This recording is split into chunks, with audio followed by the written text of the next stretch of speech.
groupe Oxio se porte bien mieux. On est en phase de croissance, on a retrouvé la croissance, on a renoué avec la croissance et donc on est heureux.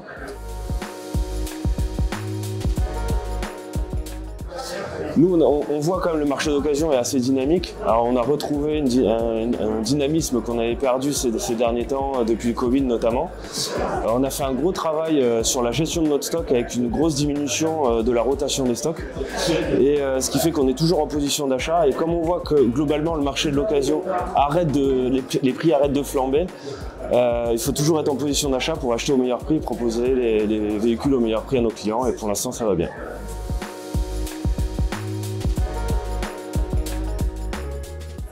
Alors nous, on a un gros projet à concrétiser en 2025 qui va être concrétisé à la fin courant du mois d'avril.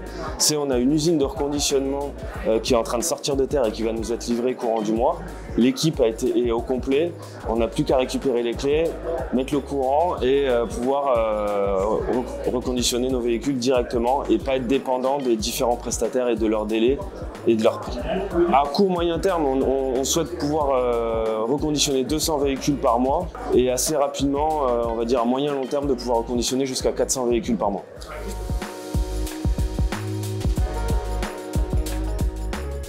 Alors, on avait une position quand même de leader il y a quelques temps aux côtés d'Aramis qu'on a perdu. Et aujourd'hui, on est dans une phase de croissance. Et notre leitmotiv, c'est vraiment la satisfaction client. On veut être les leaders au niveau de la satisfaction client. Et c'est ça qui va nous permettre de continuer notre croissance sur le marché de l'occasion.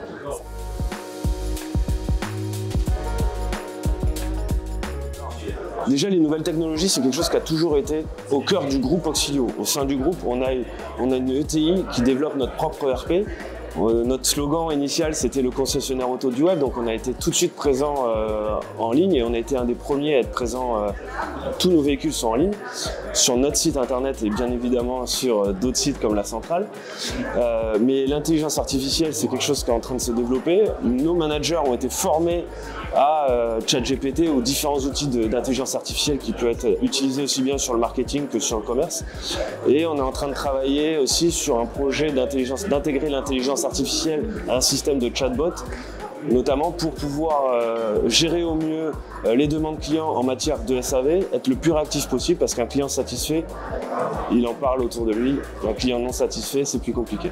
Aujourd'hui, c'est encore tôt parce que sur la partie SAV, c'est quelque chose qu'on essaye on est en tout début de développement, de réflexion et de discussion avec plusieurs solutions. Donc aujourd'hui, parler de ROI, je préfère pas.